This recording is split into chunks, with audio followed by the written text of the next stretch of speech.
the very low inventories across base metals, across energy. And if we're going to have higher base metal and energy prices, then forget about grain prices and food prices, et cetera. And I just don't think that genie goes back in the bottle very quickly.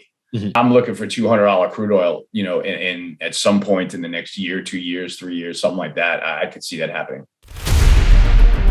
We live in a fantasy world now. Reality has been destroyed. This is the time that we really need to pay attention. The probabilities are overwhelmingly on gold's side. That is the best environment to see gold increase its value. Welcome to Palisades Gold Radio. I'm your host, Tom Bodrovics. Joining me today is Tony Greer, trader and editor at the Morning Navigator. How are you today, Tony? I'm great, Tom. Thanks for having me on. How are you doing? I'm excellent. And it's great to have you. Another referral from the great Doomberg, along with Alfonso Picatelio. They've been some of my favorite interviews, so I'm really looking forward to being able to dig in with you here. Those are my boys, two great friends, two great guys. That's awesome to hear. So why don't we start by talking a little bit about your background and how you came to writing the Morning Navigator, if you could. Yeah, sure. I guess the short story of the arc of my career. I got out of school. I was determined to be a trader because my dad was an over-the-counter trader for Dean Witter for 30 years in the same seat. And so that was literally dinner table conversation my whole life. And so I was determined to get a job on a trading desk as a trader. I started off in FX and I worked at Sumitomo Bank and UBS for a couple of years. Then I spent 6 years at J. Aron, which is the commodity trading arm of Goldman Sachs, where I really learned everything I know about accountability and rigor and trading. And then the firm went public and I took a chance to start a trading operation of my own, which was a really unbelievable learning experience. I walked out of a commodity super cycle and into the .com crash face first when I started trading tech stocks in March of 2000 with my own money with some partners in a small sort of hedge fund like operation. And after living through the volatility of that, getting out alive after a couple of years, I pivoted into equity sales trading as that wasn't going to be a sustainable way, as the, sort of day trading wasn't going to be a sustainable way enough for me to make money. Pivoted into equity sales trading because I had a really deep book in a deep network in guys that were in the equity market, and a lot of them had trading positions. And so, I started contacting one of my clients, my first client, who was a fraternity brother out on the West Coast, and I started teaching him about the commodity markets as an equity salesman. That was the only thing that I could really lend to the equity traders, was that I had a really keen understanding of what was going on in this commodity market that I just left that was taken off. So I started writing my notes down in the morning to this one person, and over my sort of, call it 8-10 year career as a sales trader, where I went to a number of different shops, honestly, my one consistent offering was that I wrote a daily note about markets every day, and it kind of caught fire. I grew to I probably had over 1,000 subscribers on my list, all organic, word of mouth. You should get on this guy's list. And I put everyone on it that wanted to read my work. And I got to a point where I get tired of playing pickup basketball with my career, where I was going from shop to shop to shop, mm-hmm. and, fighting with management and all that. So I decided to go out on my own. I got I have a deep network and got a lot of backing from them in terms of having the skills to follow markets and be a writer and write publications that people would pay for. So I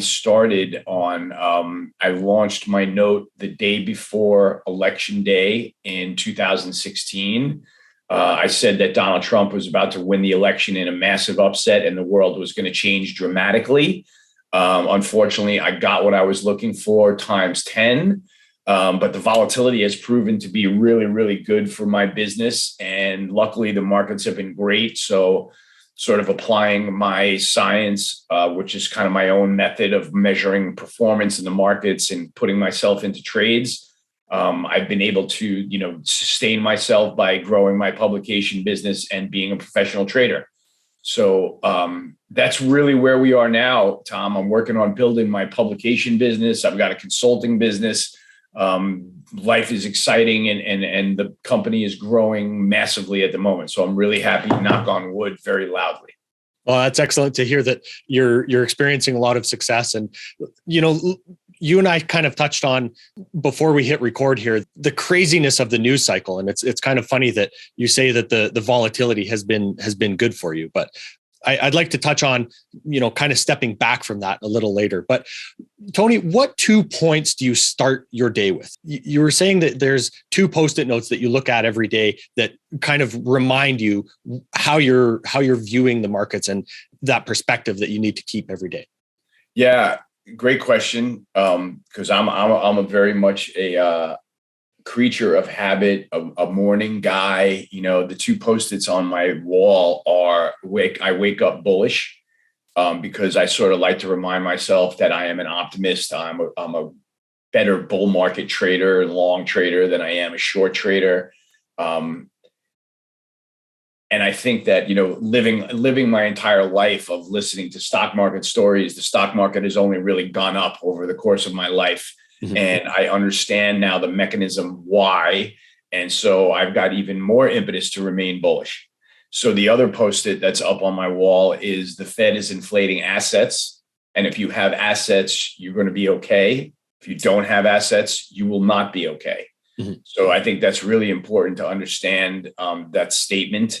And it's really important to sort of approach the market that way. Because, what is the underlying mechanism that I feel is driving markets, most, from their core is, quite honestly, I think that the headline from 2 years ago when the Fed doubled their balance sheet essentially in a couple of days is the biggest, probably biggest headline that I've ever seen in my lifetime. Certainly the biggest financial headline. Certainly a headline that is going to dramatically alter the future of our country for decades to come.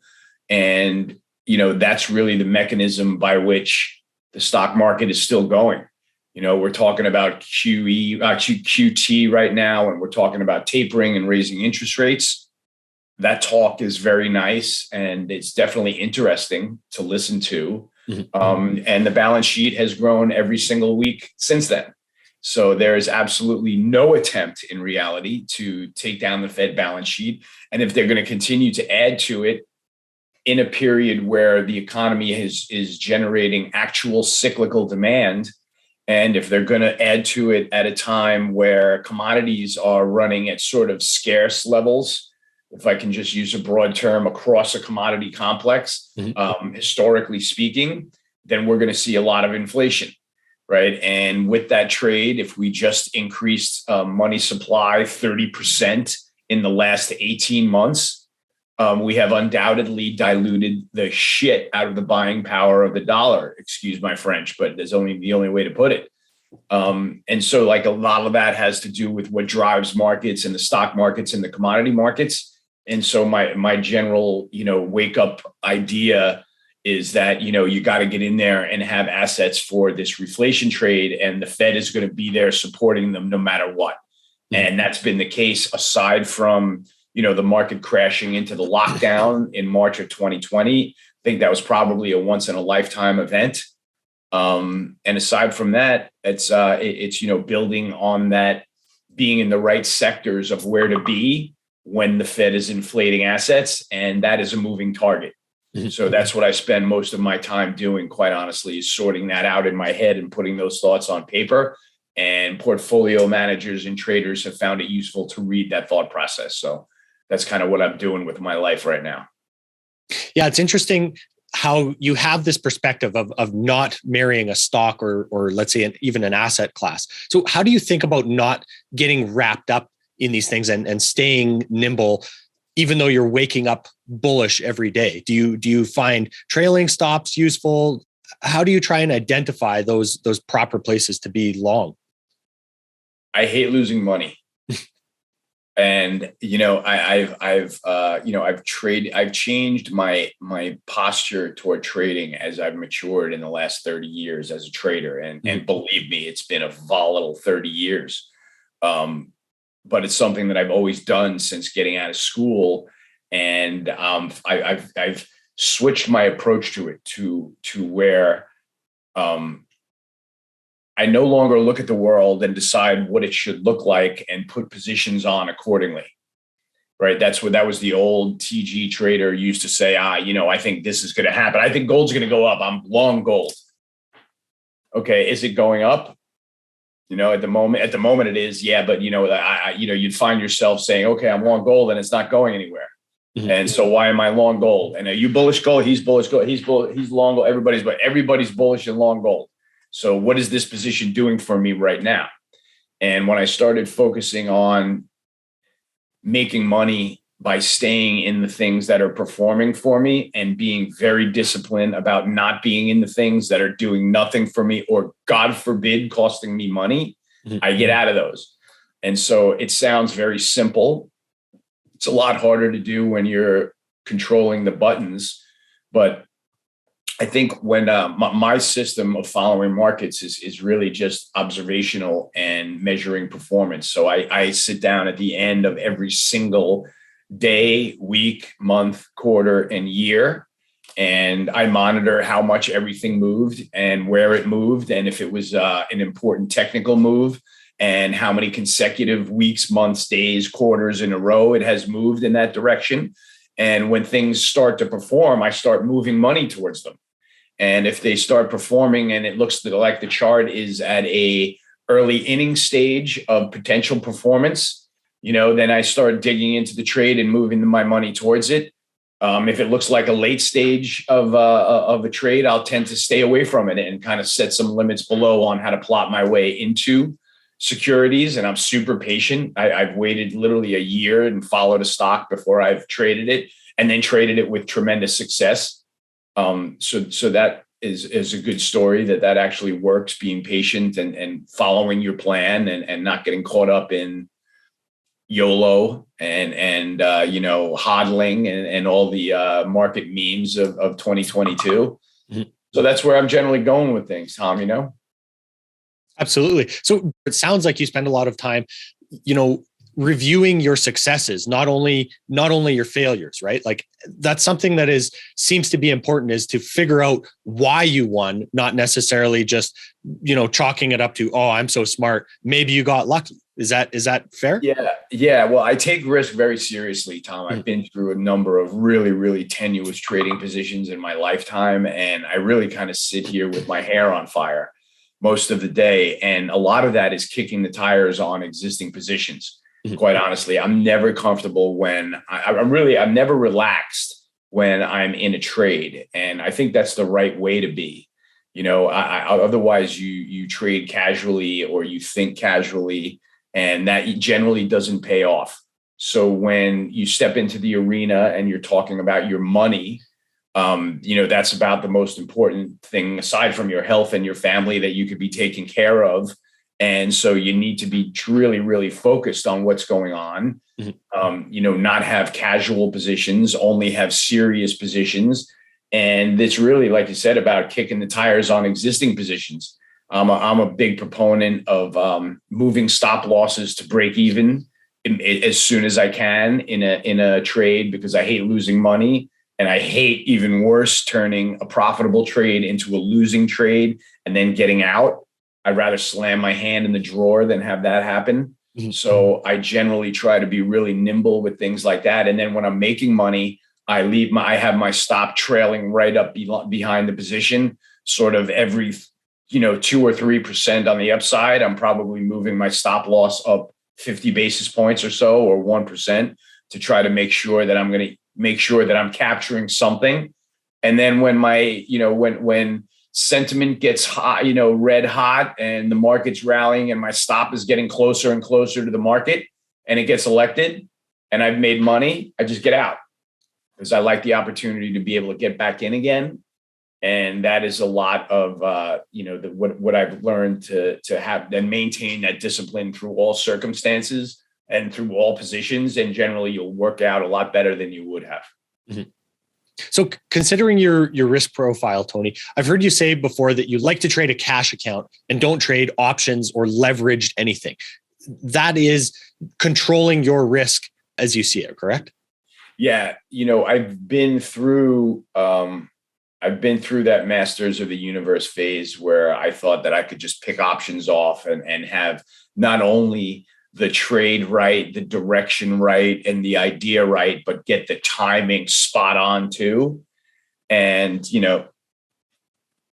to think that you can do that on a consistent basis is utterly ridiculous, right? Mm-hmm. So once your P&L starts proving that to you and you struggle to make money, you try different things. And I've learned that, approaching the year every year, as a new game to play and a reset scoreboard with a fresh pile of cash, where I'm very careful about position sizes.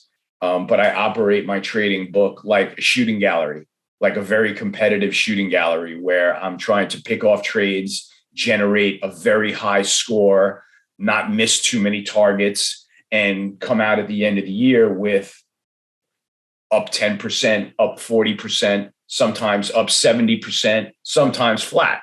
Mm-hmm. But the idea is with always in the spirit of preserving capital and then moving it into places where you think your money is going to be treated best for quarters at a time, half year at a time.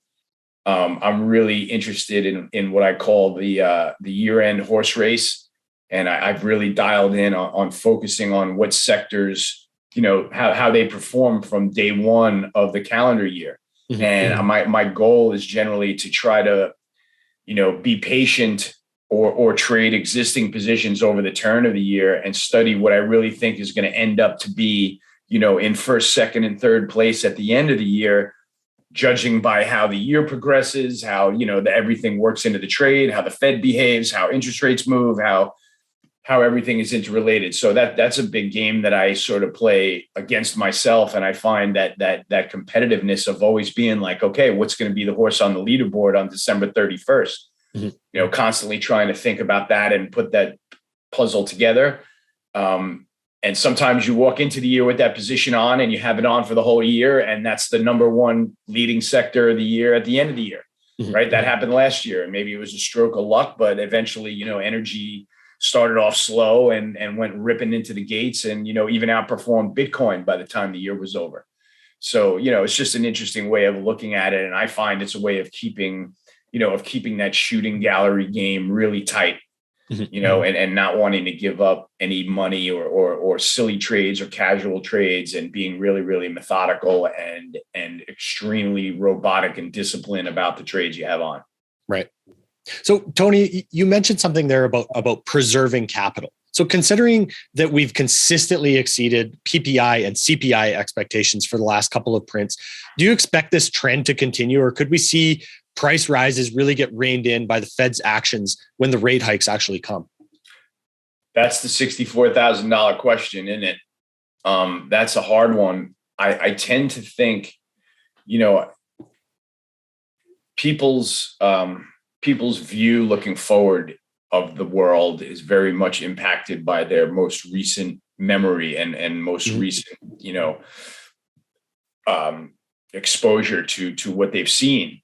And I with this rate regime change going into a commodity rally, right, as they coincide and are somewhat connected, I don't think that portfolios are even close to being positioned for what's to come, quite honestly. So, for example, where right now, at the close of the year on December 31st of 2021, the technology sector was 27.5% of the S&P, and the energy sector was 2.5% of the S&P. Mm-hmm. And I'm a believer that if we're going to go into a rate regime change and we are going to start raising rates, that the energy percentage, because of the bullishness in energy, is going to go up, and the tech leadership might likely be over if we are coming out of a period of having yields pinned at zero.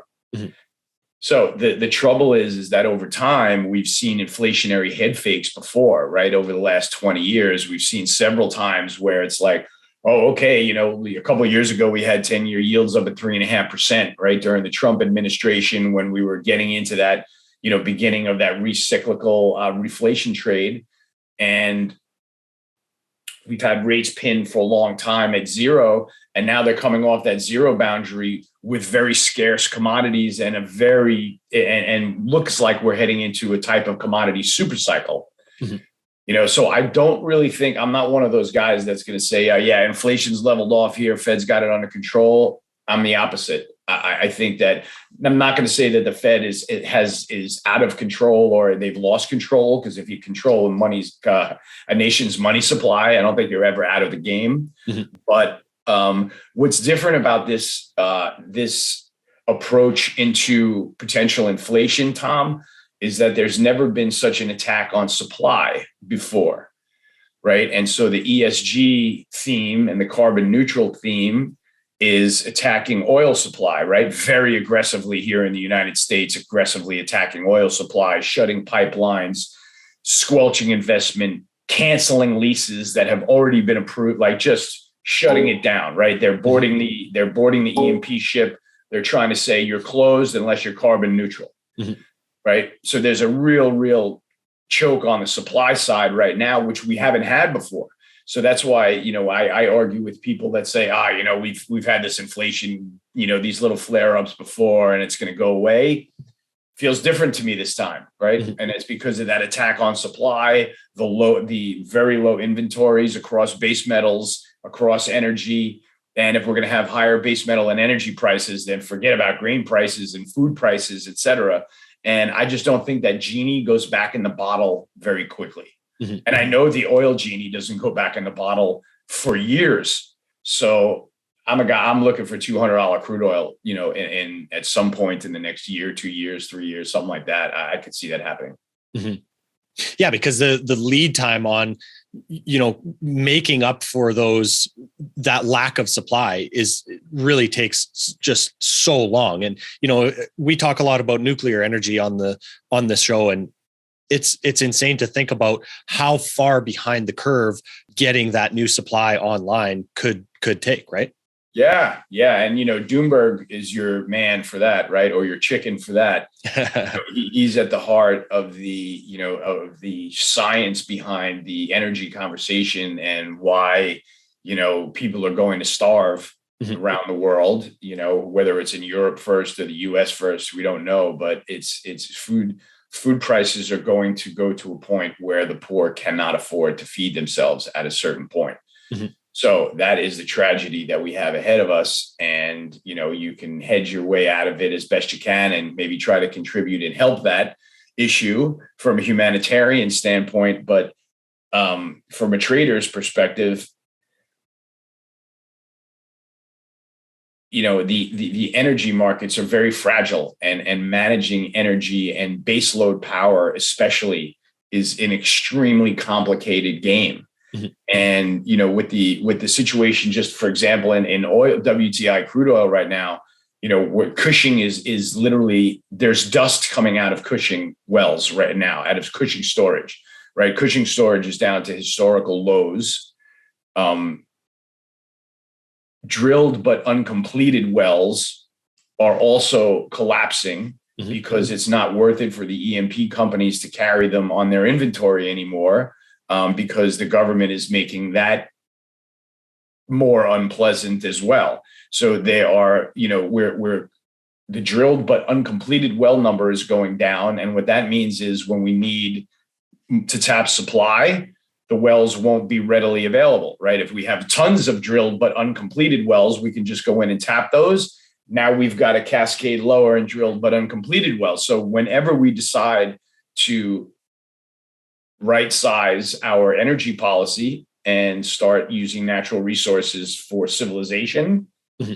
then we will get to the point where they'll start increasing oil production, but we're a long way away from that. You know what I mean? We're a long way from making the decision because we're still pounding toward carbon neutral 2030. Mm-hmm. And then we're a lot farther away from actually getting the oil out of the ground than anyone believes. Mm-hmm. So that's why, when it becomes politically unpalatable for, $6 gas in the United States, there's going to be nowhere for President Biden to go. Mm-hmm. Nowhere for him to go. So we'll see what happens. So, Tony, in that vein, when we think about let's say just the winter that Europe has had with skyrocketing energy and natural gas prices, is it possible that it has taught an important lesson to most of the world that it's not ready to transition to solely green energy sources? Or does this ESG mandate keep blindly pushing forward regardless of the consequences until that pain and that political appetite, recedes back a little bit and backs off? Well, I think that there's been a modicum of adjustment already, right? In Larry Fink's last CEO letter, he sort of did praise the oil companies for pivoting towards carbon neutral. A lot of the big cap companies are going to be, in a great position to pivot toward carbon capture and storage, which ExxonMobil and Chevron have done quite brilliantly. So those are companies to own, if you ask me. But it feels like we've got I'm not going to say that we don't have the carbon neutral movement on its heels, mm-hmm. but outside of the carbon neutral movement, I think in the sort of on Main Street, I think we've at least created the awareness that this isn't just a flip this switch off, flip this switch on kind of thing, and I think the more that we wake up the general public to the fact that, this is not a switch on, switch off type of thing. It can be done smartly, and that would take a lot more time. It would involve a lot more nuclear energy. But there are options now. And if we're not going to choose those options, then we're choosing by design, more dire circumstances and higher energy prices. So at some point we'll get to the point, I feel like the pendulum, the ESG pendulum was swinging and knocking down everything in its path. And it's finally at least getting to the point where that forward momentum has slowed, mm-hmm. right? And I think that there's there's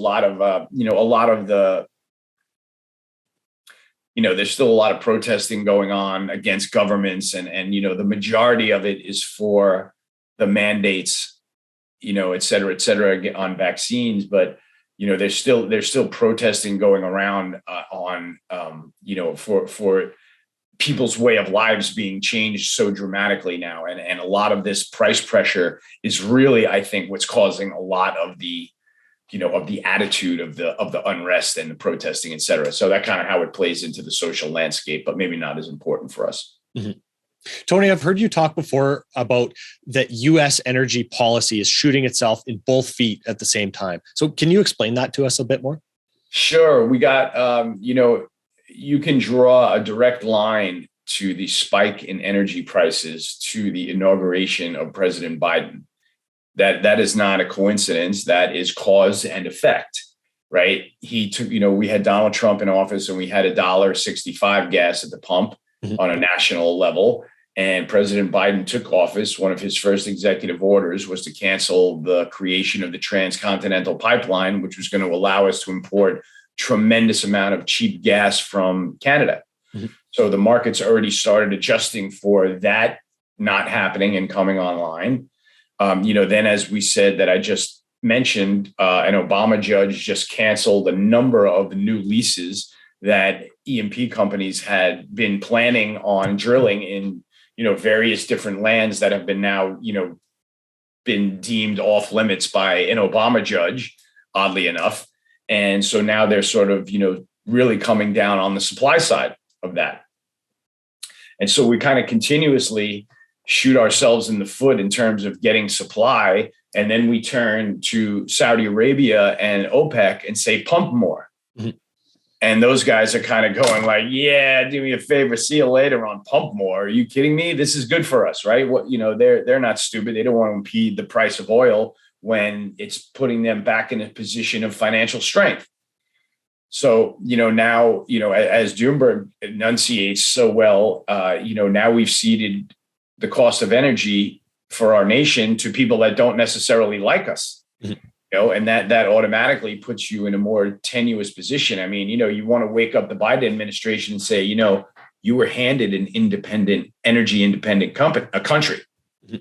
right? And you screwed that up, right? That's just, that's policy shooting the country in the foot, closing the pipeline, not allowing investment, cutting off the leases. That's just, literally 8 ways through Sunday, making it harder to get more oil. They're talking about raising the financing rates on borrowing money for new rigs and new drilling.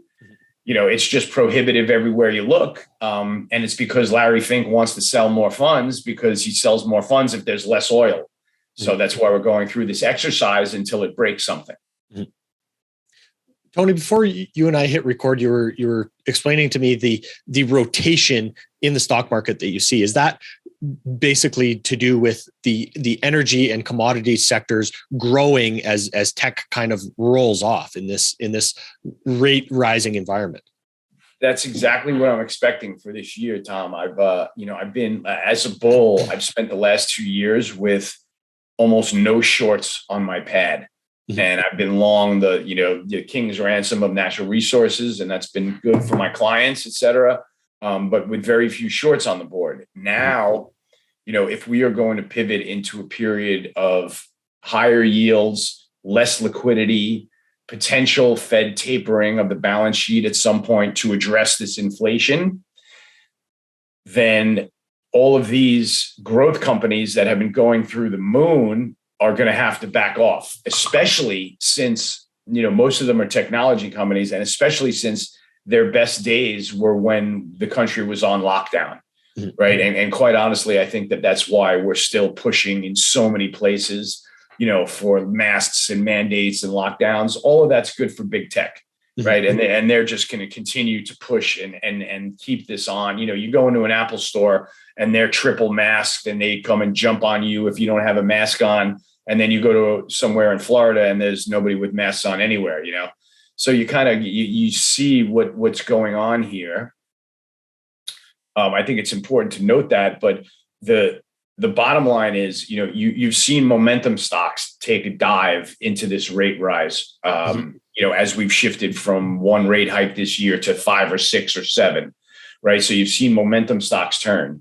You've seen technology stocks turn violently, led by social media, right? So not only does it look like a period where tech is just going to become less favorable as growth stocks because yields are higher, right? You're thinking about now, there are a lot more places to put your money that aren't so bad. 2% over 10 years is a great guarantee, right? For a chunk of your change. So as rates rise, money goes to where it's treated best. And that's going to be probably, into the stock markets, maybe the credit markets, but probably into natural resources space as people clamor for hard assets during this period of inflation. And, I see oil leading that charge. I see copper and a lot of base metals sort of emulating the energy markets where they have very low inventories. We are walking into this carbon neutral and electric battery phase of the economy with limited base metals on the shelves and base metals trading at record high prices, right? The London Metals Index, which is an index of the base metals board, trading to new all-time highs every other day. So we've got an extremely bullish situation in the commodity space. Metals and mining is performing now. And, if I look at this year sorted by the year, what's up on top this year? Oil services, energy, exploration and production, natural resources, oil and gas, metals and mining, and airlines. And if you look at the downside of the performance this year, it is home builders and everything tech. So I'd argue that home builders are still in a fundamentally bullish market underneath the hood, because we've still got this effect of more people moving from big blue cities, more people working from home, building home offices, home gyms, all the abilities to work from home. There's a clear rearrangement going on around the United States with everybody moving to red states and out of blue states. That's more construction, more building, more new homes because inventories have been low.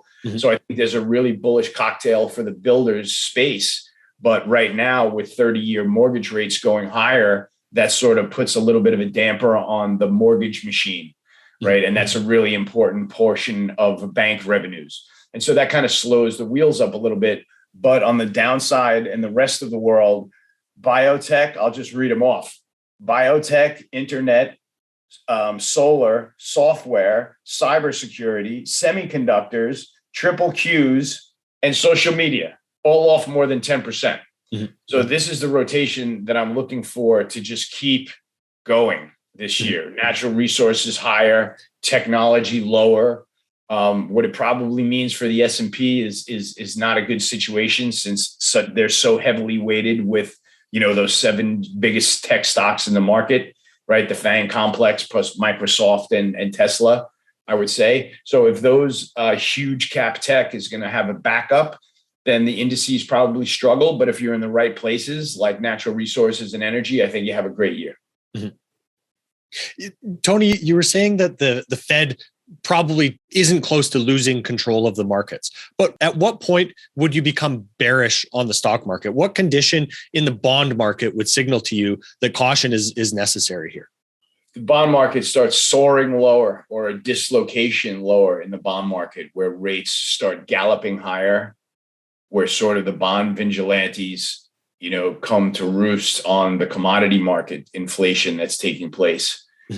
Because the last time, rates were so low. I mean, last time we went into this rate regime change, commodity prices were much lower, and we're starting from a much higher boundary now in this rate regime change. So I think that will put pressure on the Fed to stay with their tightening scheme. I am expecting higher rates than usual, but the market can usually adjust to that. And we've seen it so many times before over the last couple of decades. We saw it in 94. We saw it in 2013 during the taper tantrum. There have been so many rate regimes where it's looked like we've gone to pivot to higher rates. The market has, 2 months of volatility and gets back on its horse, usually because of the underlying economic strength. If we're putting up strong economic data, then the stock market can bear higher rates. So kind of that scenario is what tends to play out more times than not. I would be more rattled if all of a sudden we saw the bond market, in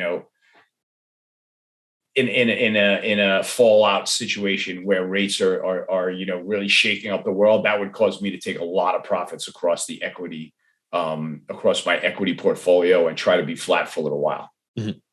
Try to go mostly back to cash? I would probably try to hide out somewhere. I'd, pick a commodity. I don't mind hiding out in gold when I'm not looking for my money to do anything. I'm not necessarily a gold bull right now, but it's somewhere where I think that you could put your money away and wake up in 5 years from now and it'll still be there. So I think that's important. The stock market, if yields are going to go spiking higher and the price of oil goes to 200, that's not going to be good for the consumer, right? Paying $7, $8 at the tank. That's probably extremely prohibitive to driving and to airline travel costs and everything like that. So there's definitely a point in this inflation cycle where it becomes a problem for the stock market, right? So I think that's where we are now. We're in a period of adjusting to this new rate regime, and really it kind of remains to be seen whether the market's going to hold up on its feet through it, and I'm kind of betting, as you can probably tell, that it's going to at least struggle. So I won't be surprised if it has a tough / shitty year, but I will be utterly shocked if everything natural resources doesn't end in the green anyway. Yeah. So that's kind of how I'm looking at it, Tom. So, Tony, what relationship does the VIX have to your trading, and how do you use it as an indicator to guide you? It's a great question, man. I used to look at the VIX as fear factor, right? When the VIX perks up into the 20s and 30s, I used to look at it as, the market's getting scared. But it's not. It's already scared. You're looking at the market being scared.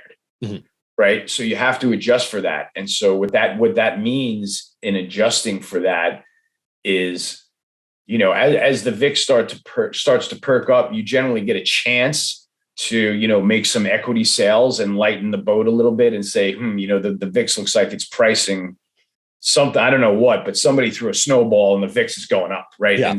And things like that. And so you generally get a chance to sort of lighten up your book. And then the actual selling happens and the VIX spikes into the 30s, right? And that used to be a time that I would say, oh man, the market's getting ready to, really take a big dump or something like that. And now when I see VIX in the 30s, I'm the opposite. I'm like, all right, let's buy some of that. Let's have a little bit of that. Let's see. This looks cheap right here. This looks cheap right here. This is into support. So I'll definitely buy some of that and have more confidence that the market's going to get on its feet and rally.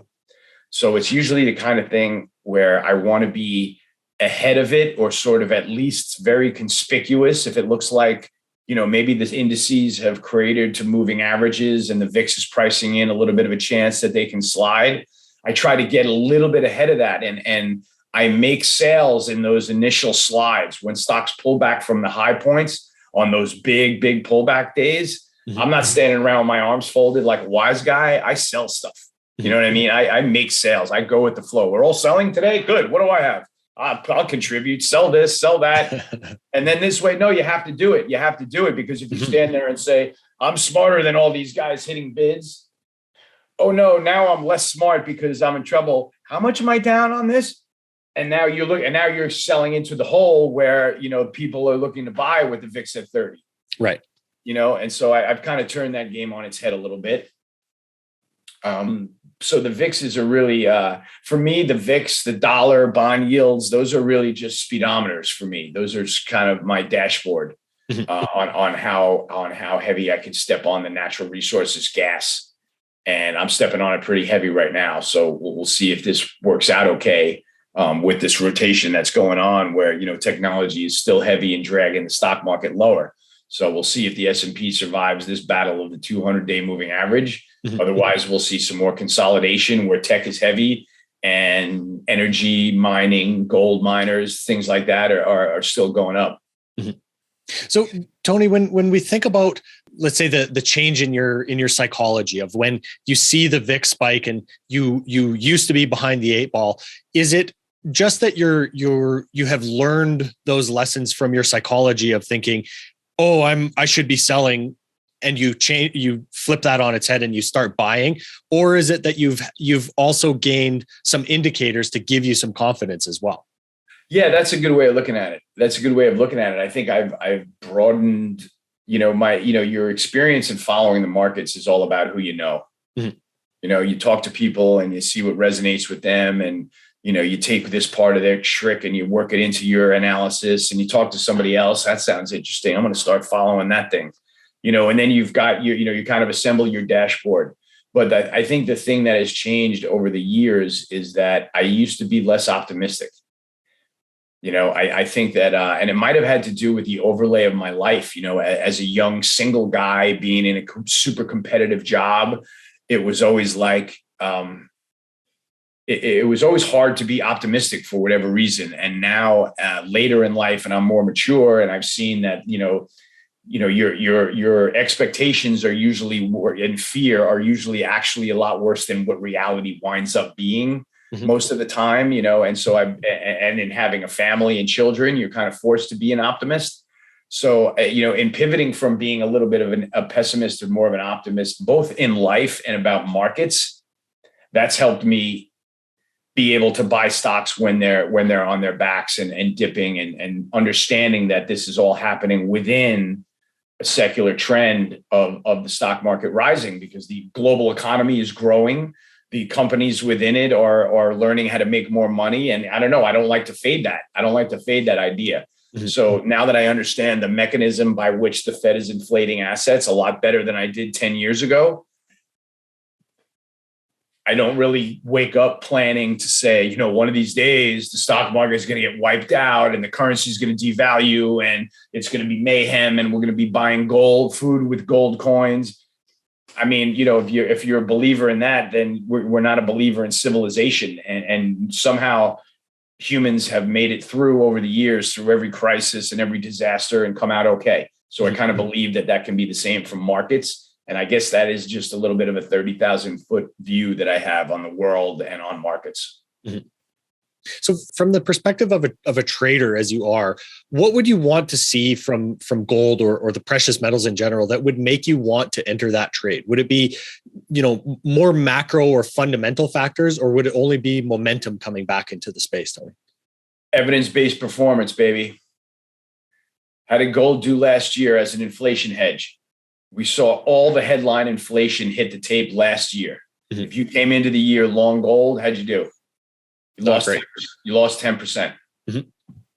Not an inflation hedge. Yeah. End of story. Not a good inflation hedge, period. Mm-hmm. So gold would have to land on my performance eyebrow raiser list a couple of weeks in a row, mm-hmm. a couple of months in a row. It would have to start performing technically to the point that it took out resistance levels, pulled back to them used them as support, vaulted higher to a new high, pulled back to support, vaulted. You got to see it do things. You look at the chart now over the last year, and gold is flatline, man. It is literally looks like beep, right. It's either side of 1,800. You want to play the $50, you want to play the $100. Go ahead. I can think of 1,000 better trades. Mm-hmm. So until it starts, getting up through 1,900, and there's, put it this way, I'm very confident in my ability to get back into gold if I think it starts moving again. Mm-hmm. Right. It hasn't done anything to check the boxes that it's moving, although this rally toward 1,900 is encouraging. Talk to me if we get above 1,950, but I'm not seeing it right now. I think there's a huge Ukraine-Russia premium built in that's probably unnecessarily built in. And I feel like Putin is just going to ragdoll Biden over this whole thing and make Biden say, like, okay, they're going to invade now. They're going to invade now. They're going to invade now, and just make him look silly. And then he's going to go home and we're going to say, what are we doing standing around staring at the Russia-Ukraine? There's nothing going on. Mm-hmm. And gold's going to go back to 1,800. Or even worse, the Federal Reserve is going to take too much heat for the inflation, engineer a dollar rally, and mm-hmm. take the legs out from all of the gold longs that just piled in. Mm-hmm. I bet on that scenario happening.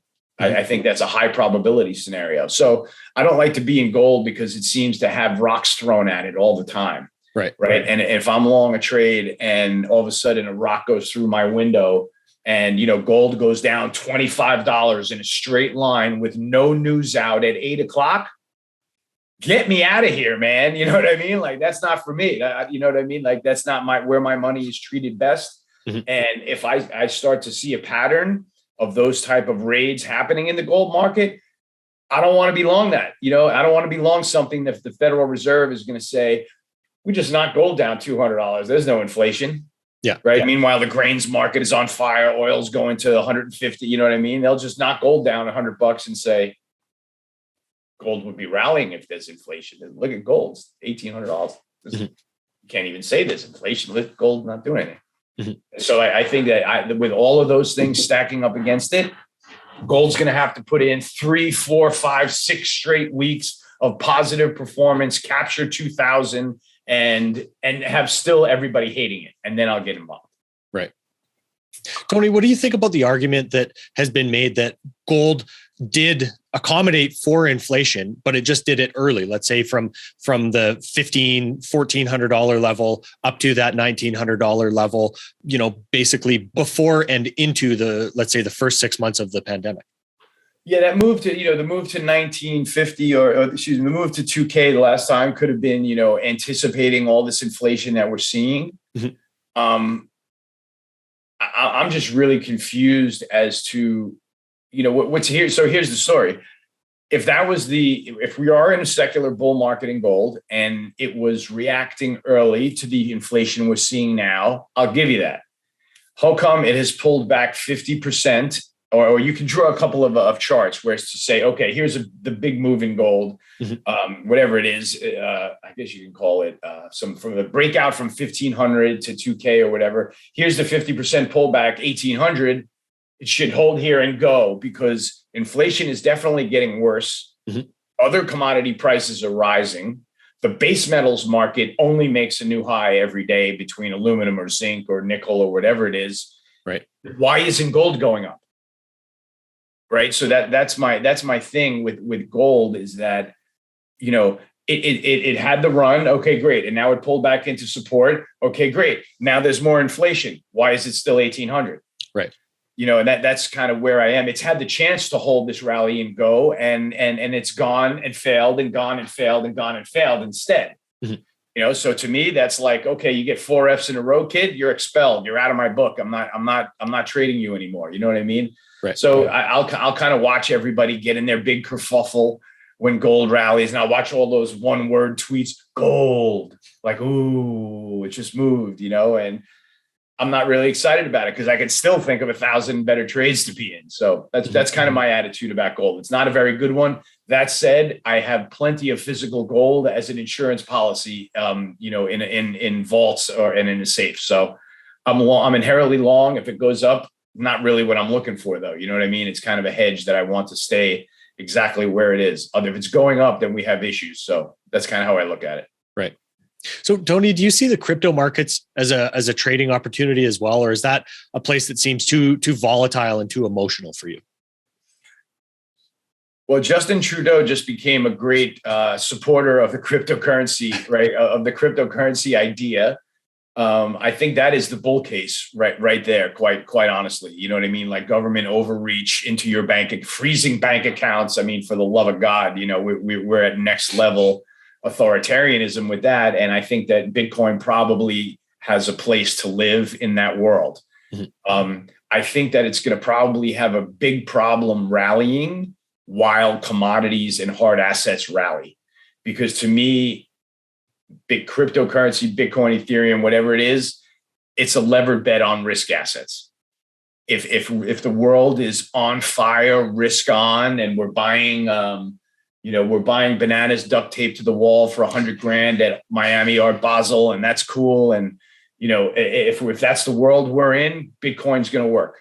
Mm-hmm. If we're in this sort of treacherous inflation theme, gas prices rising, food prices through the roof, rates ratcheting higher, I think Bitcoin's going to have a major problem. In fact, I'm right now, my idea is that Bitcoin can get halved a couple times from here, mm-hmm. is what I'm thinking, because I'm planning for 10-year yields to go to 3%, and I know I'm probably in a pretty empty camp with that high of a number, but I'm a big time commodity bull, and I don't think the market understands what's coming. Mm-hmm. So in that vein of thinking about the government seizing bank accounts, there was a headline that they had seized a couple crypto wallets. So do you think that makes a better case for, let's say, some physical metals rather than cryptocurrencies? I think diversification is your friend. If Mm-hmm. you're certainly if you're trying to preserve assets, right? It's just going to be the kind of law of averages is that not everything is going to blow up. So, so you've got to, I think that you quite honestly have to have a decent physical metal allocation. I think you should have a minor cryptocurrency allocation, not zero. Everybody should be off the zero bound. I think you should choose the price that you do it at, but you should hold some as a sort of, as a way to just be nimble with it. Right. I mean, I don't even totally trust it yet, to be quite honest with you. There's the story floating around that's this sort of, well, you used to be able to call it a conspiracy story, but conspiracy theorists turned into spoiler alertists, and there are no more conspiracies. So the story that people scare you about crypto with is this crazy story that this is the thing that central banks created to soak up all the liquidity while the inflation was going on that they knew they were going to cause, so that their currencies didn't get destroyed. Mm-hmm. And I saw that the other day. Right. Like, that's really provocative thought. Now, I don't think that there's a central banker with a brain capable of coming up with that idea, or much less implementing it. At the same time, there's a non-zero probability that something like that could be true. Mm-hmm. What if a foreign enemy was smart enough to create this disco ball and that they could get the world chasing around, while they rearrange the hard asset board under everybody's feet? I mean, that would be a pretty smart and not ridiculous play. Where you're getting, we're taking stabs at what we think is real here, but there's nothing wrong with that as a trader. You're always trying to figure out what's behind reality and what's actually moving markets.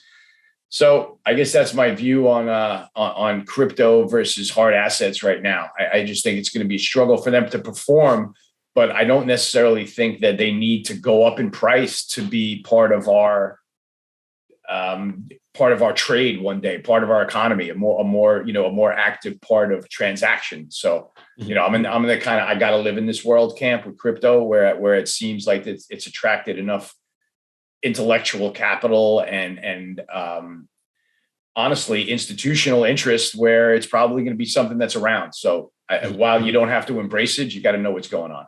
Mm-hmm. Excellent, Tony. We touched on a lot of subjects here today, and I appreciate you sharing your wisdom with us. Is there anything else you want to add before we wrap up here? Yeah, Tom, if I could give, if I could offer maybe your listeners some advice that my clients have appreciated is, are you doing enough are you actually making the moves in your portfolio to prepare for a more inflationary environment? I just think that it's the time. It's the kind of time in the markets where if you're not adjusting for it, if you adjust for it and it doesn't come, that's okay. Mm-hmm.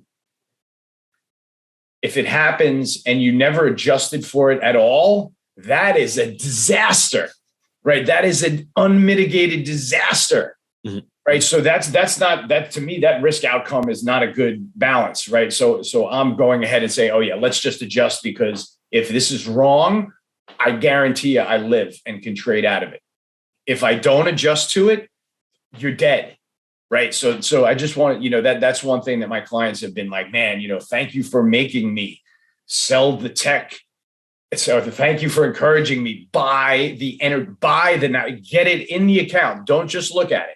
Have something natural resources based in your account. It's very important, whether you do it at last sale or in a month from now.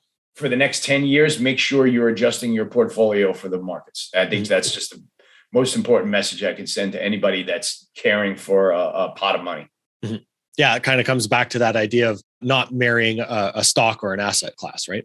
Yeah. We've got to be traders here. Nothing goes up forever. No trees grow to the sky. Perfect. Of course, Tony, you're available on Twitter at TG Macro, and your website is tgmacro.com. Anywhere else you'd like to point to? No, man, for your listeners, if anybody has a question about any of my products, you can email me at tony@tgmacro.com. I'm happy to respond, answer your questions, help you out getting around, learning your way around the product if you care. I can offer you any kind of referrals. I've got some happy clients this year, and that's it. I can't thank you enough for having me on and give me a chance to sort of air out my views, Tom. That was really useful. That was excellent, Tony. We appreciate your views and seeing how, all the different markets and pieces that you have put together, how they fit together in your framework. Very cool, man. It was a fun conversation. Thanks for having me, Tom. Absolutely, Tony. We'll do it again. Thanks. This podcast is for general informational purposes only. Nothing on this podcast should be taken as investment advice. Guests on this show are not compensated for their appearance. Listeners are urged to educate themselves and make their own decisions. Do not base any investment decisions on the information contained. To view our full disclaimer, please visit our website.